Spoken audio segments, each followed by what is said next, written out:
But first time, long time, Kevin Kinkead writes, the Sixers are in the top half of the NBA in this. We'll get into that in just a second. How much of an effect does that have on the current team? And obviously, we got this question that comes up a lot when this happens. Ben Simmons is playing maybe his best streak of basketball. We've seen him play great games, but this is maybe his best consecutive streak of basketball games. He was a monster yesterday. He absolutely dominated the game. But does not having Joel Embiid completely factor into why we're seeing this Ben Simmons, or did the light just switch coincidentally at the time that Joel Embiid got injured? I don't think there's a switch that flips for Mr. Ben Simmons. One day we'll see it, but I don't think we're there yet, unfortunately. All right, big game for Ben, triple-double, career day for him. He was also named the Eastern Conference Player of the Week in the middle of that game, and then he turned it up another notch. But Kevin Kinkead, crossing broad, who covers the 76ers, is it coincidental that Ben's game has gotten consistent with Joel Embiid out, or did the light just go on all of a sudden? Well, first of all, I just want to say that it's always a pleasure to be on the Sports Bash with a couple of other Mountaineers and Jeff Mosher as well. So I just wanted to make sure I said that. It's always a pleasure to have you, friend. Thanks, man. Yeah, there you go. I'll stay quiet. To answer the question, no, I don't think it's a coincidence, but there are other factors involved. I mean, if you go back to January 7th, when we had the big press conference where we were talking with Brett Brown about calling more plays than he's ever called, and kind of admitting that he knows that his roster is not what he thought it was going to be, and that it's a little different it's not exactly built towards the pace and space philosophy that he has espoused over the years. He was calling more plays, he was slowing things down, they were doing more stuff in the half court. And even before Joel Embiid went out, I think it was the game prior in Oklahoma City, the day prior to that quote, that he injured his finger, dislocated his finger. But his turnovers were down a little bit more, but because of that too. And I think that you were seeing this transformation in the way the Sixers play, even before Joel got injured. So there is a little bit of a switch that goes on. Ben can play a little different when Joel is not there, but I think there are other factors as well. So then, of course, the follow-up is, can he continue doing this when Joel re-enters the lineup? Can we get these two guys on the same page, playing at their peak at the same time? Yeah, but they wouldn't necessarily be on the floor at the same time. I think that's kind of the kicker here, which kind of defeats the purpose. But, you see essentially two different Sixers teams out there at times. The team with Ben Simmons, where he's running up and down the floor and they're surrounding him with shooters, and Al Horford can play more of the number 5 that we thought he was going to be this year. Moving up and down the floor, finding corners, knowing where to go in transition. Ben Simmons last night is a little bit of a small ball 5. You can do that. Can't necessarily do it with Joel Embiid back in the fold. But, this isn't really that much different from what they did last year. If you think about it, they tried to link Joel Embiid and J.J. Redick's minutes last year, and then they threw these different smaller lineups at you where Ben was playing as a 5. So it's on Brett Brown more than anybody to kind of say, hey, we've got two different squads who can do two different things here. How am I going to, juggle these lineups and try to pull the best out of both of these guys? Well, Kev, before we even wonder if Joel can coexist when he comes back with Ben and whether Ben will play at that level, isn't it fair to wonder if we've got the Raptors coming up, you've got the Lakers coming up, pretty soon it'll be the Celtics in a couple weeks. I mean, don't we have to see if Ben can continue to play at the level he's played at the last 4 or 5 games against teams that are way better than, say, the Nets and the Knicks and teams that they've been playing? Yeah, absolutely. I mean, it has not been murderer's row. Brooklyn Nets, New York Knicks, Chicago Bulls, and then Brooklyn Nets. And I mean, specifically, if you want to get into it, if you're going to run Ben Simmons as a small ball center the way that they did yesterday, you're doing it against a team that doesn't have DeAndre Jordan and Jarrett Allen is playing, and a rookie and Nick Claxton is playing. So, matchup specifically, that's really the perfect team to do it against, if you think about it, because Brooklyn has always been a guard heavy. We're going to kill you from the perimeter kind of team, but they don't have a lot on the interior. So, yes, what we saw last night from Ben Simmons, that was the perfect matchup for that. You're not going to go play a small ball 5 against a Toronto, against a Ibaka and a Gasol, or a Bam Adebayo in Miami, or a Sabonis and a Miles Turner in Indiana. You can't always do that, but yes, and the concerns about him playing down there, playing as a 5, or even playing as a off-ball power forward with Howell Neto there or something. I think you just lose a lot of defensive stability. They're ripping off steals and they're running up and down the floor, but you really need Joel Embiid's rim protection and how good he is defensively. I think people forget about that when they're watching games like yesterday. But yeah, I mean, I don't think either one of those guys is going anywhere, nor should they go anywhere.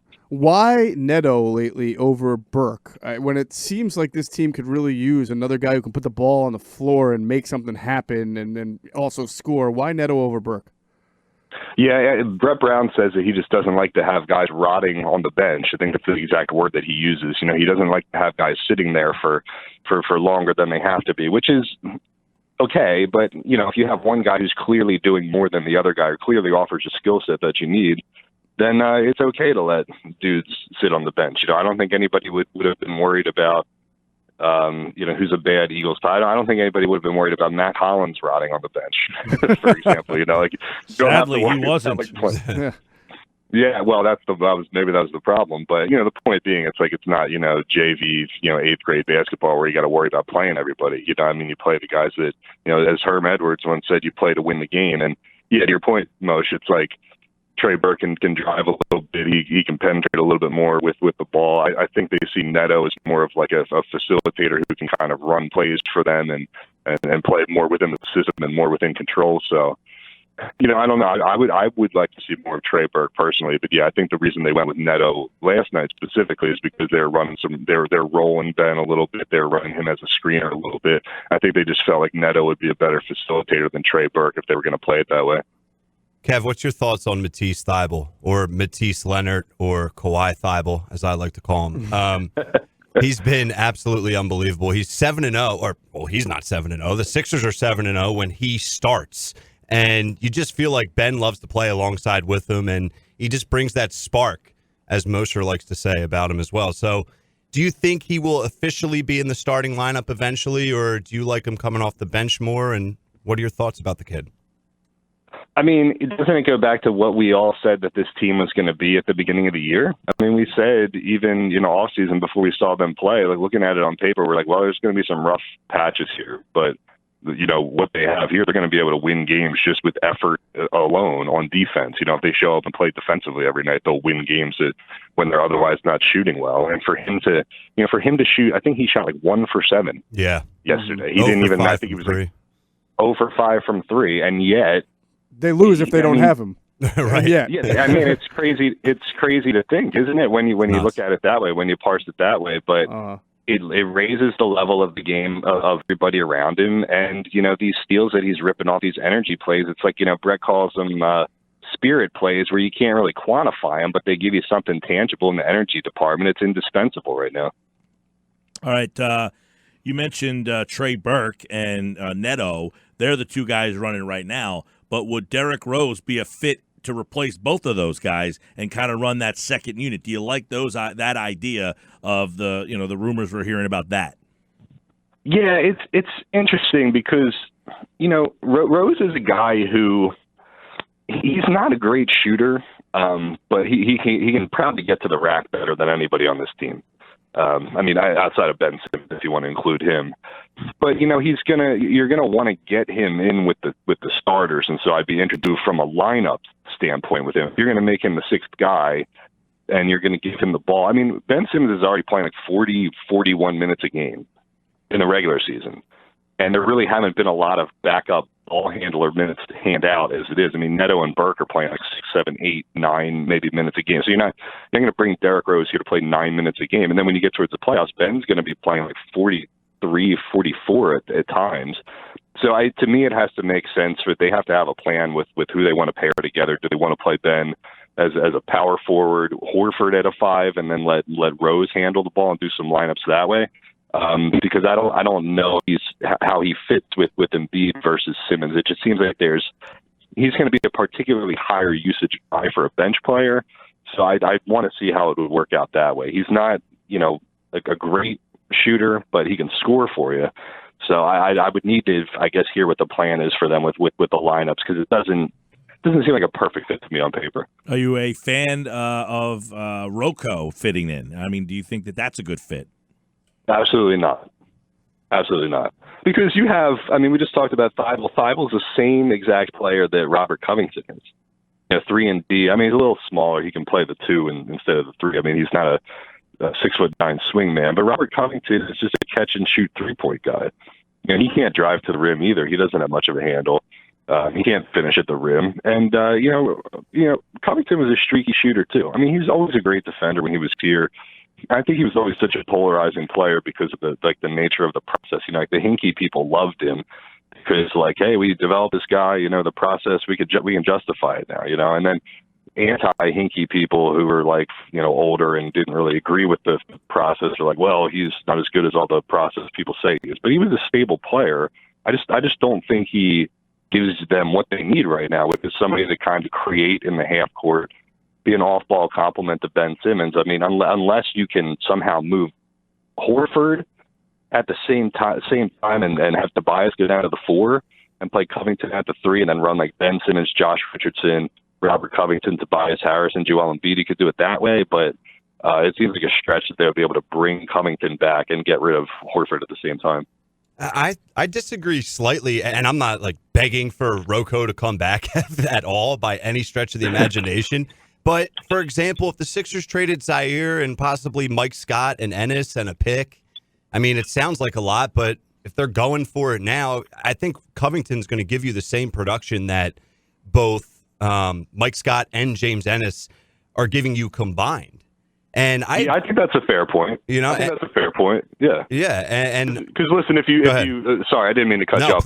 Please do. Yeah. Because if you're looking at what the guys that you just mentioned, if they're looking at what they're giving you off the bench, I mean, Zaire isn't even playing here. Mike Scott hasn't had a great season. I mean, if you're looking towards the playoffs with a smaller rotation, like a 7 or 8 man rotation, and Robert Covington's giving you what those guys are giving you off the bench, or you can use him as a spot starter, then yeah, sure, he absolutely is an improvement. But I think some people are looking at and some people are framing it like he's a panacea or something like that. And it's definitely not that at all. No. I like Rocco. I always kind of liked his game, and I thought he was kind of underappreciated here because I think people had a hard time valuing what he did on defense. But I don't think his skill set is necessarily exactly what they need right now. So what is your lead? Because obviously we brought these names up because they've been mentioned in reports that the Sixers have interest. Do you feel like they make a move on one of those two guys or somebody else or stand pat? Because doesn't the deadline's earlier this year, is it not? February 6th. Yeah, February 6th. So it feels right around the corner. I keep hearing these guys who are like Covington's really a 3. I think what they need is a backup 2 who can also be a ball handler next to Ben Simmons, because I think what you're going to see in the playoffs is that Neto and Burke aren't really going to play at all in the playoffs. What Brett has liked to do, last year Jimmy Butler was the backup ball handler when Ben Simmons was off the floor, so a guy who can initiate in the pick and roll, but a guy who's also a primary ball handler. I wouldn't mind seeing like a Malik Beasley or like an E'Twaun Moore or something like that. More of like a prototypical 2-guard who can shoot a little bit, but who can put the ball on the floor and give you some flexibility with some of those smaller lineups that they used with Ben last year. I just don't know if the 6'8" or 6'9" like Robert Covington or like a small forward kind of guy is really what they need, because I don't. Yes, to Ryan's point, you can get a better catch and shooter, but I think they have enough of those guys that you would justify trying to find somebody who can do something, who can dribble and score a little bit. All right, tomorrow night, Sixers, Toronto. And these are the kind of games, I guess, everybody is – it sounds like people are not surprised that Ben has the big games against the Nets and the Knicks and the Bulls. Yeah. It's the Raptors. So we want to see that game. And do you have a opinion as to why that seems to be? The bad teams and the good teams? Is it just that he doesn't want the smoke against the good teams, or what? Yeah, I don't know. I mean, that's if I knew that question, I would be on Who Wants to Be a Millionaire right now. But it's just easy for him. I think I think it's still about matchups at the rim. I mean, if you look at what Brooklyn has, it's Nick Claxton and it's an injured DeAndre Jordan who's not playing, and it's Jared Allen.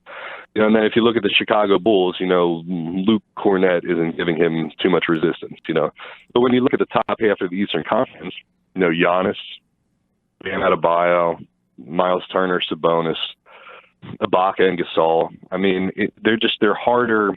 He's got to follow through contact to get to the line. He took 14 free throws yesterday, which was a season high, which is excellent because that's exactly what everybody has been clamoring for from the beginning. But, I mean, if you go back and watch it, he wasn't getting a ton of fouls on drives to the rim where he was taking an extra step and he was trying to continue through contact. Like, he took a lot of cheap fouls playing in that small ball lineup from Claxton, who had the flagrant on him, I think, and whatnot. But, you know, it's just about wanting to get to the line, continuing through contact, take the extra step, and don't be afraid to do it, because if he shoots what he shot last night, which was 71% from the free throw line, that's 13 percentage points better than he was shooting last year. So, I mean, to me, that's where it starts and it ends with that. No question. Is that your final answer? Kevin Kinkead, crossing broad. Yeah, I'm going to phone a friend. All right, man. We'll talk to you soon. All right, guys, take it easy. Always a pleasure. Kevin Kinkead, like all guests, appear to be in the Boardwalk Honda hotline.